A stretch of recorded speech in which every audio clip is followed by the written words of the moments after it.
Convido os queridos irmãos a abrirem suas Bíblias na carta de Paulo aos Filipenses. Filipenses capítulo 1.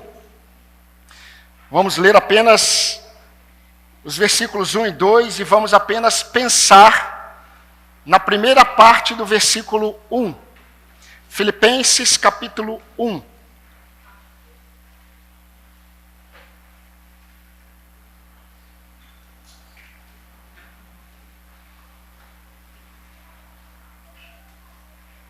Filipenses capítulo 1, creio que todos já abriram. Diz assim o texto bíblico: Paulo e Timóteo, servos de Cristo Jesus, a todos os santos em Cristo Jesus, inclusive bispos e diáconos que vivem em Filipos. Que a graça e a paz de Deus, nosso Pai, e do Senhor Jesus Cristo estejam com vocês. Queridos, antes das minhas férias, eu fiquei cocheando entre dois pensamentos sobre qual a nova série que nós iríamos introduzir nesta noite. E eu fiquei pensando entre o profeta Jeremias e Filipenses. Como pela manhã estamos estudando 1 Coríntios, e os irmãos já estão sendo bem exortados, não é? Eu entendi da parte do Senhor que à noite nós deveríamos caminhar um pouco na carta de Paulo aos Filipenses para que os irmãos continuem a ser exortados. Mas numa outra perspectiva, trazendo um lenitivo, trazendo um refrigério, trazendo um fortalecimento à fé dos irmãos, independente dos pecados ainda presentes em nossos corações. Mas, queridos, esse tema, essa série que nós vamos abordar, simplesmente servos de Cristo Jesus, é exatamente tudo aquilo que Paulo ele deseja passar para a igreja de Filipos. Ele começa a sua carta ou epístola, que alguns chamam, dessa forma: eu e Timóteo, servos de Cristo Jesus. Queridos, desde sempre, a igreja, ela enfrentou muitos desafios quanto aos fundamentos da fé. Logo no início da igreja, no período de Paulo, no período de Pedro, no período em que todos os apóstolos ainda estavam vivos, eles enfrentaram um problema muito grande dentro da igreja chamada judaizantes, um grupo presente dentro das igrejas conhecidos como os judaizantes. Estes tentavam acrescentar algo além de Cristo na prática dos novos crentes. Foi fortemente combatido essa heresia, foi fortemente combatida por Paulo, foi fortemente combatida por Pedro, fortemente combatida por outros apóstolos. Mas também, por outro lado, neste mesmo período, nós tivemos na igreja os antinomistas, um grupo que defendia que pelo fato de sermos salvos pela graça e não estarmos mais debaixo da lei, nós devemos e podemos ter uma vida de libertinagem. Estes pregavam a libertinagem, porque o que importa é que estamos salvos. Uma heresia fortemente combatida por Pedro, por Paulo, mas principalmente por Judas e Tiago, os dois irmãos do Senhor. Tivemos pouco tempo depois que os apóstolos haviam morrido, apenas João estava presente, fortemente a presença do gnosticismo dentro da igreja. E João combateu essa doutrina que era muito filosófica e mística. Essa doutrina pregava que eles eram detentores do verdadeiro conhecimento. E eles receberam a verdadeira revelação de Deus. E eles defendiam que a carne, a matéria, ela é má. Vocês ouviram há pouco o irmão Tiago pregando sobre isso. E eles defendiam que Cristo não pôde ter vindo em carne. Cristo não pôde ter morrido numa cruz e muito menos ressuscitado dentre os mortos. Pouco tempo depois, nós tivemos a presença do marcionismo, tivemos a presença do montanismo, segundo século, e também tivemos no quarto século a presença do arianismo. Por que eu estou dizendo isso? Porque todas essas oposições na igreja e à igreja foram vertentes de uma oposição mais antiga, conhecida como humanismo. E os irmãos já ouviram falar. O que é o humanismo? O humanismo nada mais é do que uma filosofia que exalta o homem a uma posição na qual ele não consegue sustentar, que é de senhor de si mesmo. Hoje, meus irmãos, a maioria das oposições que a igreja tem experimentado, desde o final do século XIX, muito forte no nosso período hoje, conhecido como relativismo, conhecido como hedonismo, secularismo, individualismo, nada mais são do que desdobramentos dessa antiga oposição chamada humanismo. É interessante porque o humanista, ele se coloca na posição de Senhor. Senhor da sua vida, Senhor da sua família, Senhor das ideias, Senhor do seu mundo. O humanista, ele se coloca em uma posição de Senhor, mas ele não consegue sustentar essa posição, porque ele nunca foi e nunca será Senhor. O humanista diz, o que importa é o que eu penso, o que eu quero, o que importa é o que eu defino como o melhor para a minha vida. O humanista, se ele pudesse mudar a oração do Pai Nosso, não seria Pai Nosso, começaria com meu Pai. Seja feita a minha vontade, tanto na terra e também no céu. Agora, por que é importante pensarmos nisso?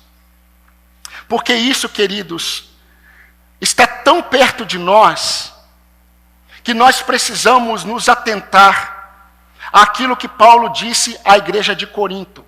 Aquele, pois, que pensa estar de pé, cuide para que não caia. 1 Coríntios 10, 12. E é importante, queridos, sermos lembrados todos os dias que nós também estamos em um período da nossa vida em que nós estamos sujeitos a essas inclinações humanistas. Por isso, quando nós olhamos para o texto bíblico, e quando nós olhamos para a carta de Paulo aos Filipenses, nós vamos perceber que Paulo quer mostrar para aqueles irmãos que nós nunca fomos senhores de nós mesmos, porque não há nenhum ser humano que possa sustentar essa posição de senhor. Nenhum. Mesmo aqueles que estão investidos de grande autoridade, eles não são senhores. É nessa epístola que Paulo vai dizer que Jesus, ele recebeu um nome que está acima de todo nome, para que ao nome de Jesus todo joelho se dobre e toda língua confesse que ele é o Senhor. Há um propósito de Paulo ter escrito isso nesta carta. E nós vamos ver mais para frente. Mas literalmente essa série de mensagens, ela visa nos proteger de heresias perniciosas, heresias que vêm de fora, mas também as heresias que vêm de dentro, porque o humanismo, ele faz parte da presença do pecado ainda em cada um de nós. Mas eu oro para que Deus faça, e eu creio que fará, nessa série de mensagens, aquilo que Ele sempre fez. Deus sempre faz aquilo que Ele propõe em Sua palavra. E Deus deseja que nós saiamos dessa série de mensagens tendo mais contentamento nele, andando mais por fé do que por aquilo que nós vemos. Mas para isso, eu quero que você ore neste momento. Nós estamos iniciando uma série de mensagens com propósitos muito específicos. Mas eu gostaria que você orasse e colocasse o seu coração diante do Senhor nesse momento. Há algo muito específico que Deus quer tratar com a igreja, com a congregação, mas de forma específica também com o seu coração. Peça para que Deus, nesse momento, fale com você, redirecione o seu olhar ou fortaleça o seu olhar nele. Vamos orar.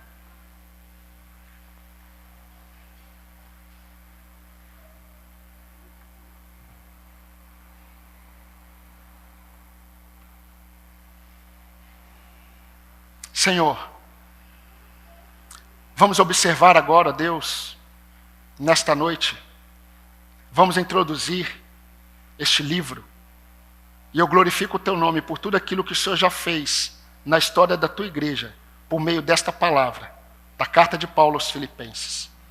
Eu quero pedir ao Senhor que a tua mão, que sempre operou todas as vezes em que a tua palavra foi pregada na tua igreja, para o teu povo, de geração em geração, Senhor, eu quero pedir que assim o Senhor também faça conosco. Que neste tempo que estamos vivendo, que nós possamos aprender a andarmos e a existirmos simplesmente como servo do Senhor, servos de Cristo Jesus. E é no nome dele que nós oramos e pedimos essas bênçãos. Amém. Meus irmãos, Filipos faz parte, ou a carta de Paulo aos Filipenses, faz parte de 4 cartas que foram escritas no mesmo período, do mesmo lugar. Nós temos que entender que quando a carta de Paulo aos Filipenses saiu para ser entregue, outras 3 cartas também saíram juntamente com essa carta. A carta de Paulo aos Colossenses, a carta de Paulo a Filemão e a carta de Paulo aos Efésios. São chamadas de cartas da prisão, porque foram escritas na prisão. Agora, apesar dos propósitos específicos de Paulo, ao escrever esse texto, nós vamos perceber, meus irmãos, isso que eu acabei de orar. Os servos de Deus, eles existem para serem simplesmente servos de Cristo Jesus, como vasos na mão do seu oleiro, que de forma pessoal, de forma particular, está moldando as nossas vidas à imagem do seu Filho. Cada um de nós, cada um que está em Cristo Jesus, está sendo lapidado, moldado, forjado, para que seja mais parecido com Cristo. E Deus está usando todas as circunstâncias das nossas vidas. Tudo aquilo que aconteceu na sua história, tudo aquilo que tem acontecido hoje, tudo aquilo que acontecerá até o fim da sua vida, tem acontecido para que você entenda que você existe simplesmente para ser servo de Cristo Jesus. E a primeira lição que eu quero destacar, e é a principal de hoje, que nós vamos aprender logo no início, é que quem pertence a Deus se identifica como servo de Cristo diante de outros senhores que se levantam diante dele. Os servos de Cristo se identificam desta forma como servo de Cristo quando outros senhores se levantam diante dele. E queridos, isso começa de dentro para fora. Essa verdade, ela diz muito sobre os crentes de Filipos. Meus irmãos, a cidade de Filipos, talvez você já saiba disso, mas a cidade de Filipos era assim chamada porque ela foi criada, na verdade ela recebeu um outro nome em homenagem ao pai de Alexandre o Magno, o macedônio, conhecido como Filipe II da Macedônia. Então, Filipos sempre foi uma cidade tida como uma cidade exemplar, modelo. Quando Roma assumiu e tomou a Grécia e assumiu todo o império, nós sabemos que, pela história, Filipos se tornou a primeira cidade ou colônia romana da Macedônia. E sendo uma colônia romana na Macedônia, nós vamos perceber que ali naquela cidade, o imperador, que tinha esse título imperator, que era muito mais do que acima dos reis, ou rei dos reis. Imperator significava uma autoridade acima de todas as demais autoridades mundiais. Ali ele construiu não apenas um palácio, mas também um templo de culto a ele. Agora, a grande questão é que, por ser colônia romana, os cidadãos de Filipos se orgulhavam disso. Você não falava em Filipos a língua grega. Os Filipos, eles gostavam de falar latim. Eles falavam latim. Eles se vestiam como romanos. Quando Paulo ele chega em Filipos, e Paulo se depara com uma mulher que tinha um espírito que adivinhava as coisas, os cidadãos daquela cidade, eles ficam indignados com Paulo. E eles vão dizer assim: esses homens são judeus e eles nos perturbam, nós somos romanos. Eles não eram romanos. Mas eles se gabavam tanto de serem colônia, ou serem uma colônia romana, que eles defendiam isso com unhas e dentes. Havia um orgulho em ser um cidadão de Filipos. E é interessante porque Paulo, ele também era romano. E Paulo está preso em uma prisão em Roma. Não é a prisão conhecida como Mamertina, que foi a segunda prisão em que Paulo ele ficou até a sua morte, em que ele escreveu 2 Timóteo. Paulo estava numa prisão domiciliar em Roma. Paulo ele era cidadão romano. Agora vocês imaginem para os crentes de Filipos, aqueles que se convertiam, que começavam a entender que o imperador, o imperator, não era o rei dos reis. Não era o Senhor dos senhores. Não deveria ser adorado dessa forma. E vocês podem imaginar a pressão que aqueles crentes sofriam. Ainda mais se era um cidadão romano. Agora há algo a mais que nós devemos nos atentar aqui. O imperador, ele colocou a cidade de Filipos como uma cidade de descanso para os seus principais generais de guerra. Então eu creio que havia quase um condomínio militar. Quando os aposentados, eles iam para lá. Agora vocês imaginam uma cidade em que muitos que estão ali são ex-soldados romanos. Muitos desses estão se convertendo. E Paulo, ele sendo um romano, ele escreve para esta igreja. E é interessante porque no capítulo 1, versículo 12, versículo 13, Paulo vai dizer que ele está preso. E ele está rodeado da guarda pretoriana. A guarda pretoriana era a guarda do imperador. Paulo estava em uma residência. Havia um rodízio de horário para que Paulo fosse vigiado. Porque Paulo era visto pelo imperador. E o imperador desse período, nada mais do que ninguém, era Nero. E Nero havia colocado Paulo como um risco para o império. Sabem por quê? Porque Nero, ele disse que não prestar culto aos deuses romanos traria juízo dos deuses para Roma. E ele culpava os cristãos. Quando ele colocou fogo em Roma, historicamente é quase que comprovado isso, ele culpou os cristãos, dizendo que o fogo tinha a ver com as manifestações de rebeldia contra os deuses de Roma.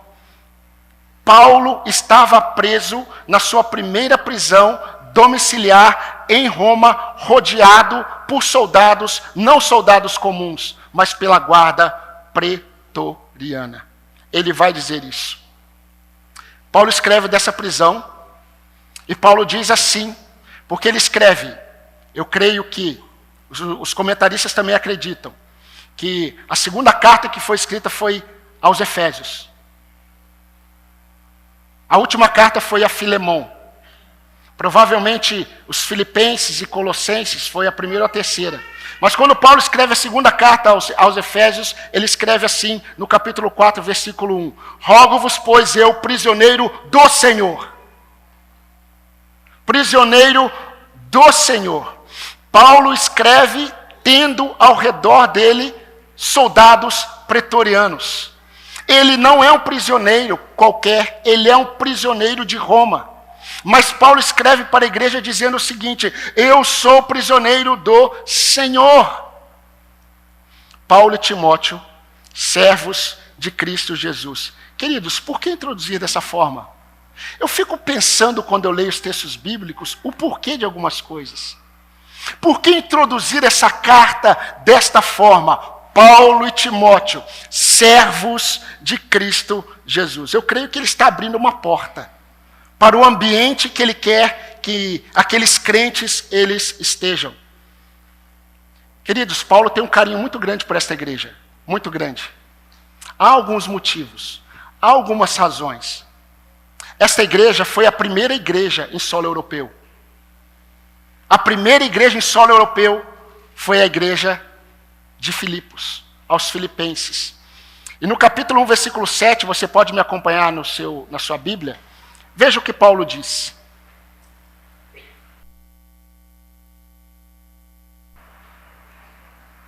Aliás, é justo que eu assim pense de todos vocês, porque os trago no coração, seja nas minhas algemas, seja na defesa e confirmação do Evangelho, pois todos vocês são participantes da graça comigo.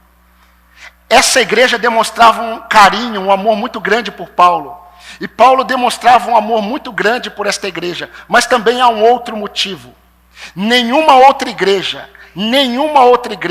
ajudou tanto Paulo em suas dificuldades físicas e financeiras como esta igreja. Ele vai dizer isso no capítulo 4, versículo 15.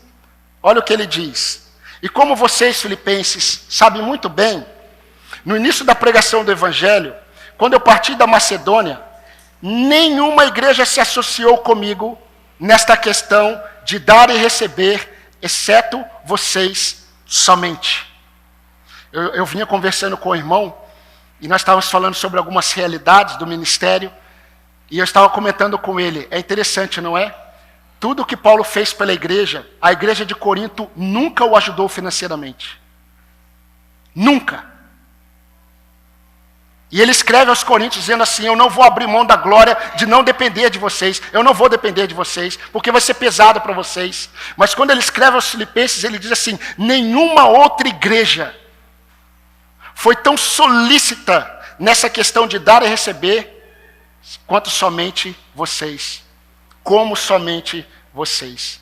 Meus irmãos, eu creio que na introdução, Paulo quis mostrar o que ficaria evidente em todos os seus ensinamentos. Que ser simplesmente servo de Cristo Jesus é ter Cristo como Senhor, quando outros senhores se levantam para dirigir as nossas vidas, se levantam para remover a nossa confiança, se levantam para remover a nossa esperança e contentamento que somente Jesus, o verdadeiro Senhor, pode dar. Vejam, é nessa epístola que Paulo escreve, tudo posso naquele que me fortalece. Filipenses 4, 13. É nessa epístola que ele escreve, alegrei-me sobremaneira no Senhor. Capítulo 4, versículo 10. É nessa epístola que ele vai escrever, não fiquem ansiosos por coisa alguma. Capítulo 4, versículo 6. É nessa epístola que ele vai escrever, capítulo 4, versículo 4. Alegre-se no Senhor. Outra vez eu digo para vocês, alegres. E todas as vezes que ele disse isso, ele estava junto de soldados pretorianos. Então eu creio que Paulo teve dois propósitos principais ao escrever esta carta e introduzir dessa forma. O primeiro propósito é exortar os crentes a enxergarem Cristo acima de todos os outros senhores. Todos os outros senhores. Meus irmãos, não é difícil. Não é difícil. Quando nós nos deparamos com situações adversas, ou até mesmo em tempos de certa abundância nas nossas vidas, não é difícil perdermos de vista aquilo que declaramos semanalmente em nossos louvores e em nossas orações. Parece que outras coisas agem como se fossem senhores de nossas vidas. Sabem por quê? Porque essas coisas determinam o estado da nossa alma. Não é interessante? Muito interessante. Eu comecei esse sermão expondo algumas heresias da igreja, na igreja. Todas as heresias foram combatidas pelos apóstolos, pelos líderes da igreja, exaltando Jesus Cristo como o único e soberano Senhor. Não se combate heresia na igreja sem exaltar Cristo no lugar em que Ele nunca saiu, do lugar em que Ele nunca saiu, de Senhor sobre todas as coisas, ainda mais Senhor do seu povo. Paulo, quando escreve, Paulo e Timóteo, servos de Cristo Jesus, ele está dizendo o seguinte: irmãos, o imperator não é o meu Senhor. Eu não sou prisioneiro de Roma. Mas Paulo, você é. Está cheio de soldado pretoriano aí. E Paulo vai dizer no capítulo 1 ainda, olha, o evangelho está sendo conhecido de toda a guarda pretoriana. Você entende? Na mente de Paulo, ele tem em vista o seu Salvador diante de Pilatos. Não fosse vós que te entregue, não foi você que tem poder para me matar ou para me livrar. Não é você. Você não teria nenhum poder sobre mim se do alto não fosse dado a você. Eu dou a minha vida e eu a tomo de volta. Ninguém tem poder para fazer isso. Eu tomo, eu dou, eu tomo de volta e dou a quem eu quero. Paulo está preso, tem soldados pretorianos, eu imagino a farda deles. Eu imagino porque tem reprodução. Aqueles soldados, eu creio que eles se vestiam de uma cor diferente, muito parecido com o filme Gladiador, aquela farda preta, negra, linda. Eu acho maravilhosa aquela farda. Paulo está rodeado desses homens e Paulo está dizendo assim: Paulo, servo de Cristo Jesus. Aí ele escreve aos Efésios: Paulo, prisioneiro do Senhor. Para quem vive por fé, a realidade das coisas não são as visíveis. Não há infalibilidade papal. Porque não há infalibilidade da igreja. Quando Jesus disse: tu és Pedro, e sobre essa rocha eu edificarei a minha igreja, Jesus nunca pensou em Pedro, porque Pedro é homem, Pedro é pecador, Pedro, ele é de dobre ânimo. A igreja nunca poderia ser edificada em homens. A igreja está edificada nele mesmo, em Cristo Jesus, onde não há sombra de variação. Não há infalibilidade de bispos e pastores. Não há infalibilidade de Maria, João Batista ou qualquer outro profeta ou apóstolo. A pergunta é: por que tantos homens seguem estes nomes? É porque eles são senhores de suas vidas. Aqueles que nós seguimos, ou aquilo que nós seguimos ou perseguimos, tem a ver com o senhorio da nossa vida. Os servos de Jesus têm apenas um Senhor. Ele é infalível. Ele é Senhor absoluto. E o nome dele é Cristo. Cristo Jesus, o Senhor. Por isso, somente aqueles líderes que apontam para Jesus Cristo como Senhor devem ser seguidos pelas ovelhas de Cristo. Eu me lembro de Paulo. Paulo, ele teve um desejo santo, mas negado. Você sabia que desejo santo pode ser negado? Você sabia que bons desejos podem ser negados? Porque Deus tem algo superior. Paulo, ele desejou voltar pela Ásia Menor e pregar o Evangelho. Mas o Espírito Santo disse para ele: não, você não vai para a Ásia Menor. Você não vai. E aí Paulo vai para Troas, ou antiga fictícia Troia, ou Troade. E ali Paulo tem a visão de um homem da Macedônia. E na visão o homem da Macedônia está dizendo para Paulo: passa a Macedônia e nos ajuda. E Paulo vai. E Paulo, quando chega em Filipos não tinha sinagoga. A prova que era uma igreja, em sua maioria, formada de gentios convertidos. Paulo vai para Filipos. Paulo encontra uma mulher. Você se lembra da mulher? Lídia. Sabe de onde que ela era? Tiatira, Ásia Menor. Paulo foi à Ásia Menor. Mas não para pregar o evangelho para muitas pessoas. Ele foi para a Ásia Menor, mas na Macedônia, quando pregou o evangelho para uma mulher daquele lugar. Os planos de Deus são outros.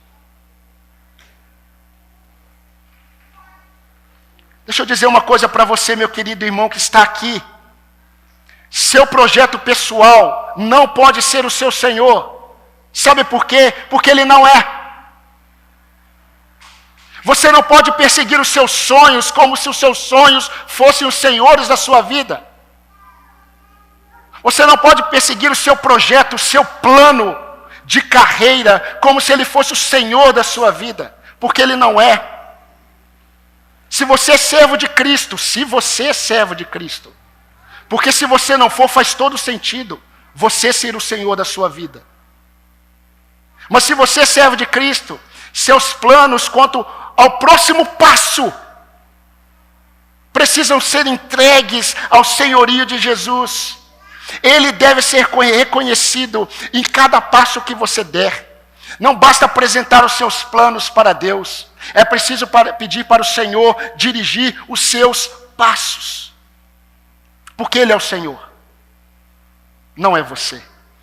Reconheça o Senhor em todos os seus caminhos e Ele endireitará as suas veredas. Provérbios 3, 6. O dinheiro não pode ser o seu Senhor. O dinheiro não pode ser o seu Senhor. Muitos os que afirmam que Jesus é o Senhor caem nessa cilada.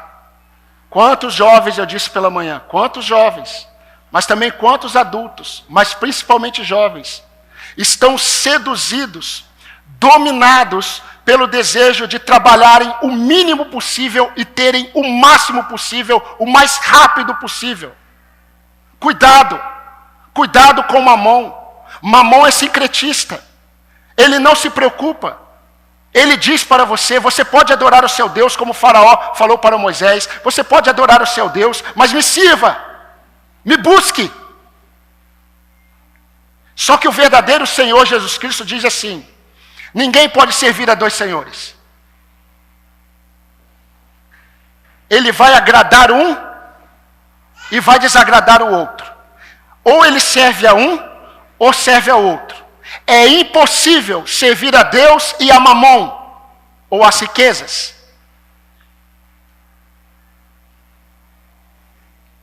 O pecado não é mais o seu Senhor, meu querido. Deixa eu reforçar isso para você. Se você é servo de Jesus Cristo, o pecado não é o seu Senhor. Você não pode servir mais ao diabo e ao pecado da forma como você tem servido. Você não pode. Você não pode se colocar como súdito do pecado. Nenhum pecado é senhor da sua vida se você foi comprado pelo sangue do Cordeiro. Paulo escreveu aos Romanos. Normalmente, aos Romanos estão esses textos. Mas graças a Deus que, tendo sido escravos do pecado, vocês vieram a obedecer de coração a forma de doutrina que foram entregues. E uma vez libertados do pecado, vocês foram feitos servos da justiça. Romanos capítulo 6, 17 e 18. É lógico que eu preciso dizer isso para você, porque eu digo para mim todas as manhãs, você não é senhor da sua vida. Você não é senhor da sua vida. Você não sabe o que é melhor para você. Você não é senhor da sua família. Você não é senhor da sua família. O que eu estou dizendo, não viva como se isso não fosse verdade. Entregue o teu caminho ao Senhor, confia nele, e o mais ele fará, não você. Você é limitado, limitada. Você é servo de Cristo Jesus. Ele é o Senhor. A satisfação de nossa alma sempre estará em nossa posição de servos de Cristo, nunca como senhores do que nunca fomos capazes de ser. Mas há um segundo propósito. E esse propósito traz consolo à igreja, traz consolo aos nossos corações. Mas se o primeiro propósito de Paulo nessa saudação foi exortar os crentes a enxergarem Cristo acima de todos os outros senhores, o segundo propósito visou fortalecer a fé e encorajar os irmãos diante dos adversários.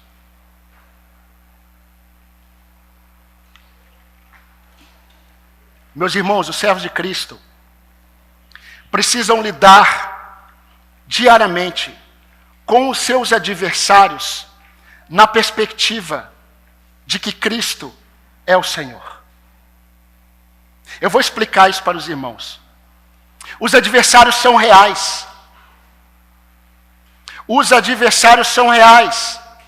Se você é servo de Jesus Cristo, você precisa entender isso. Enquanto nós estamos aqui, pela graça de Deus, nós estamos quase que num oásis da graça. Mas quando nós saímos daqui para as nossas vidas, quando nós saímos para o nosso cotidiano, nós temos que ter a noção que nós enfrentaremos os adversários da nossa fé. Os adversários são reais. Se os adversários são reais, as adversidades também são. Porque a adversidade advém dos adversários. Mas você também precisa crer, meu irmão, que o Senhor é real. O Senhor é real. Ainda no capítulo 1, versículo 12, Paulo trouxe essa visão aos irmãos. Ele disse assim, ele preso, a guarda pretoriana ali, e ele diz assim: irmãos, eu quero que vocês saibam que as coisas que me aconteceram têm até contribuído para o progresso do Evangelho. Paulo não está olhando os adversários e a adversidade da mesma forma que os crentes. É por isso que ele está ensinando. Deixa eu explicar algo para você. E eu creio que você irá entender.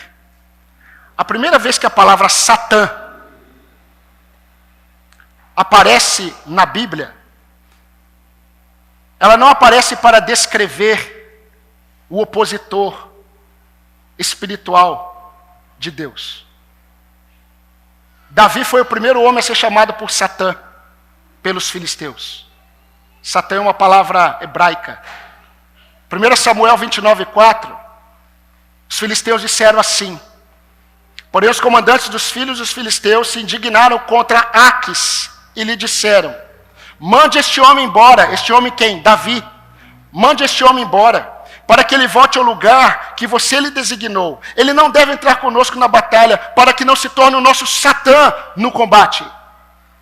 Traduzido para o português, nosso adversário.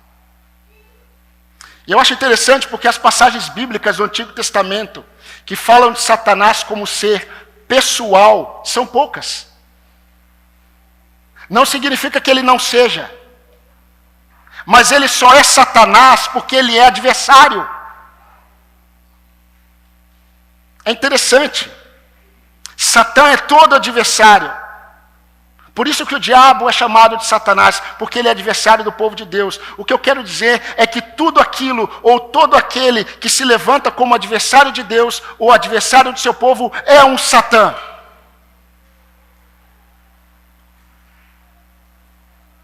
Entretanto, se somos servos de Cristo Jesus, nossa postura diante de todos os adversários e todas as adversidades precisa ser diferente.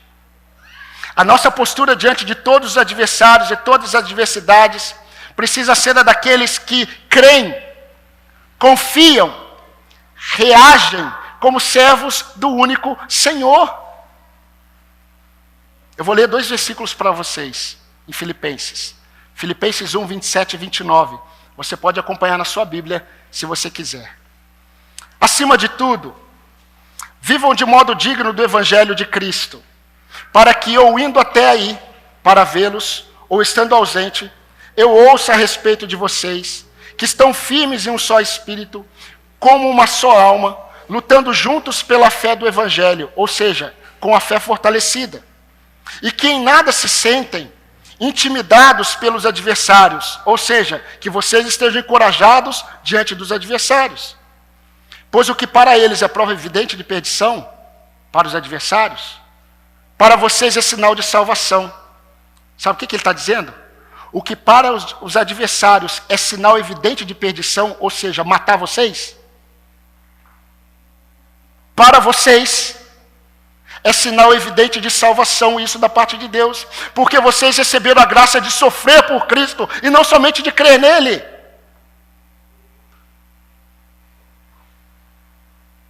Este é o evangelho, meu querido. Nós recebemos a graça de não apenas crer em Jesus, mas de sofrer por ele, se for preciso. Amém, irmãos? Que esse amém seja verdadeiro. E que exploda dos seus lábios. Porque em breve veremos tempos em que nós veremos, nós experimentaremos não apenas as adversidades, mas veremos os verdadeiros adversários do povo de Deus. Mas isso não pode mudar o estado da nossa alma. As adversidades que você enfrenta hoje não podem mudar o estado da sua alma. Os adversários que se levantam contra você hoje não podem determinar o estado da sua alma. Sabe por quê? Porque você crê que Jesus Cristo é o Senhor. Você é servo de Cristo. Nero não era senhor de Paulo. Nero não era senhor da igreja. Cristo era. Vocês se lembram de como Jesus, ele apareceu para João na ilha de Patmos? Jesus não apareceu para João na ilha de Patmos, os anjos cantando um coral, é nascido em Belém um bebê. João não estava preso por Roma, numa ilha que, olha, era mais difícil do que a primeira prisão de Paulo, a ilha de Patmos. Ele já era um velho, um idoso. Era tido como um perigo para Roma. Jesus não aparece dessa forma para ele. Vamos lá, vamos ler o coral do céu, cada um numa voz, vamos falar, é nascido em Belém o bebê, Jesus Cristo morreu na cruz. Não. Jesus aparece para ele e diz assim, eu sou o alfa e o ômega, o início e o fim, aquele que era, aquele que é, aquele que há de vir, o Todo-Poderoso. Não é Roma, João. Você está em Patmos, mas por pouco tempo eu continuo reinando e eu virei para buscar a minha noiva. Eu sou o início e o fim, o alfa, o ômega, o primeiro e o último. Aquele que tem a chave da morte e do inferno. Ninguém toma uma ovelha sequer das minhas mãos. E por que nós vivemos todos os dias como se não fôssemos servos de um Senhor Todo-Poderoso? Por que vivemos muitas vezes todos os dias abatidos, abalados diante de todas as oposições e adversidades da vida? Ele é o Senhor. Entende Paulo escrevendo para a igreja? Alegrem-se no Senhor. Eu digo novamente, alegrem-se no Senhor. Eu estou com a guarda pretoriana aqui. Eu vou morrer, a espada vai vir sobre o meu pescoço, mas alegre-se no Senhor. Eu me alegrei sobremaneira no Senhor, é nele que eu me alegro. Tudo posso naquele que me fortalece. Eu sei estar abatido, eu sei estar alegre, eu sei ter muito, eu sei ter pouco. Tudo posso naquele que me fortalece. Lancem sobre ele todas as vossas ansiedades, por meio das orações, de súplicas, com ações de graças. A paz de Deus, que excede todo entendimento, guardará a mente e o coração de vocês em Cristo Jesus. Sabe por quê? Porque eu comecei lá dizendo, sou servo de Cristo Jesus. Meus irmãos, no ambiente desta carta, Nero já se manifestou como um sádico, ambicioso. Ele já começou a dar sinais das coisas que ele faria contra a igreja de Cristo. Havia um medo. Vocês se lembram? Quando os adversários são reais, as adversidades são inevitáveis. Se você reconhece que você, sendo crente, os adversários se levantam contra você, você tem que entender que as adversidades são inevitáveis. Elas também se levantarão. Para esses crentes, havia o medo de que as coisas poderiam piorar. Havia insegurança quanto ao próximo dia. Havia a incapacidade de lidar com o avanço da maldade. Havia questionamentos internos que faziam muitos vacilarem em seu ânimo, vacilarem na firmeza. E diante de tudo que Paulo iria falar nesta carta, meus irmãos, ele não poderia ter começado da melhor forma. A melhor forma foi começar dizendo: eu, Timóteo, servo de Cristo Jesus, estou preso, mas eu sou servo de Cristo, não sou servo de Roma. Irmãos de Éfeso, eu sou prisioneiro de Cristo. Ele vai escrever para outra carta também: olha, não se entristeçam com as minhas algemas. Elas não dizem nada. Na verdade, as minhas algemas dizem muito pouco sobre o fim da minha história. Ele queria, meus irmãos, que os crentes de Filipos, e eu creio que Deus quer que os crentes dessa igreja entendam que não há autoridade superior à de Cristo. Não há. Não há poder maior do que o dele. Não há diversidade maior que ele. Não há consolo mais eficaz que o do Senhor. Não há temor maior do que o seu conforto. Não há preocupação maior do que a sua paz. Paz que excede todo o entendimento. E se pelo gritar eu pudesse me fazer ouvido e entendido, eu sairia daqui sem voz.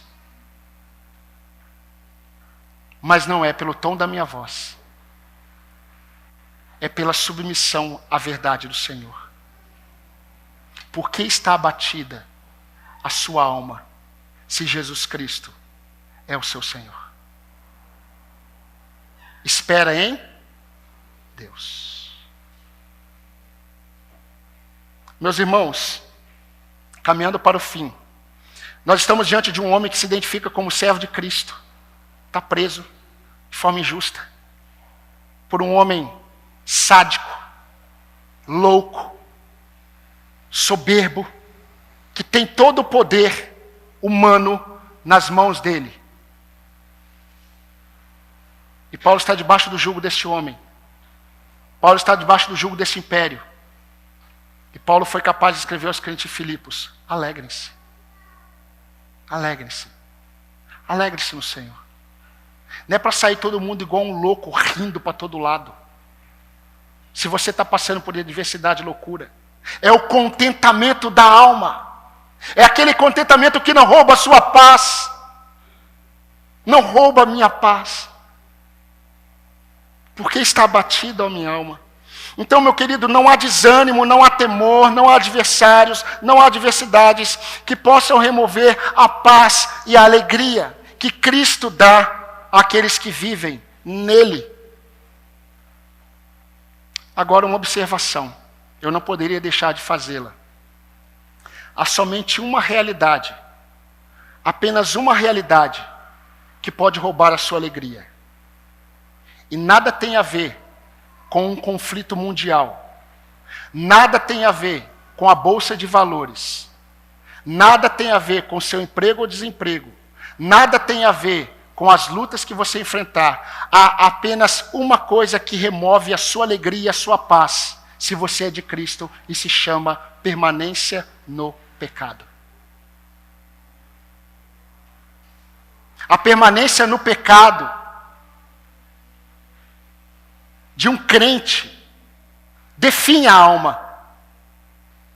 Por isso que Davi, ao escrever o Salmo 32, ele diz: enquanto eu me calei, os meus ossos se secaram. Porque dia e noite a mão do Senhor pesava sobre mim. Mas voltando aqui, porque o meu objetivo hoje não é falar sobre esse pecado. Eu quero dizer, meu irmão, minha irmã, que mesmo que seja impossível evitar os adversários, mesmo que seja impossível evitar as adversidades, é possível agir. É possível agir. É possível agir como aqueles que creem, vivem, agem e reagem como Jesus Cristo sendo o único e soberano Senhor. Ele vê tudo. Ele se faz presente na vida dos seus. Ele nos consola em toda e qualquer tribulação. Segundo aos Coríntios capítulo 1, versículo 3, 4 e 5. Em toda tribulação. Ele é o Deus de misericórdia, o Pai de toda consolação. O Pai de misericórdia e também o Deus de toda consolação. É Ele quem nos consola em toda a nossa tribulação. Não há adversidade que possa contra a nossa fé. E sabe por que é possível agirmos assim? Diante dos adversários e diante das adversidades? Gravem isso. Porque os servos de Cristo, mesmo presos, estão livres. Os servos de Cristo, mesmo presos, estão livres. Eles não vivem pelo que se vê, eles vivem pelo que se crê. Eu vou repetir. Os servos de Cristo, eles são livres, mesmo se forem presos. Porque eles não vivem pelo que se vê, eles vivem pelo que se crê. Não é aquilo que é visível que define a realidade da minha história com Deus. A realidade da minha história com Deus está na minha fé, naquele que é onipotente. O autor de Hebreus 11, que o diga. Em Cristo, libertos fomos de uma prisão. E não foi qualquer prisão. Libertos fomos da prisão e condenação do pecado.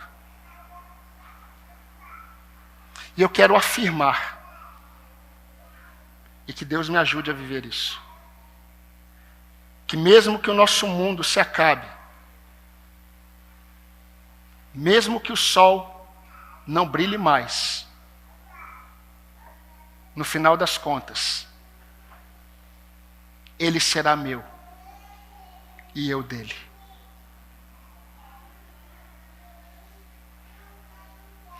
Paulo e Timóteo, servos de Cristo Jesus, a todos os santos em Cristo Jesus, inclusive bispos e diáconos, que vivem em Filipos, que a graça e a paz de Deus, nosso Pai, e do Senhor Jesus Cristo, estejam com vocês. Que Deus abençoe as nossas vidas. Eu convido você a orar ao Senhor. Eu não sei como está o seu coração. Eu não sei como está a sua alma diante das adversidades e dos adversários. Eu não sei se você tem seguido outros senhores que têm definido o estado da sua alma. Talvez seja você mesmo. O Senhor nessa noite te trouxe a realidade da sua fé. E eu creio que você pode, em oração, responder ao Senhor. Até quando? Até quando vamos viver como se Ele não fosse o único e soberano Senhor?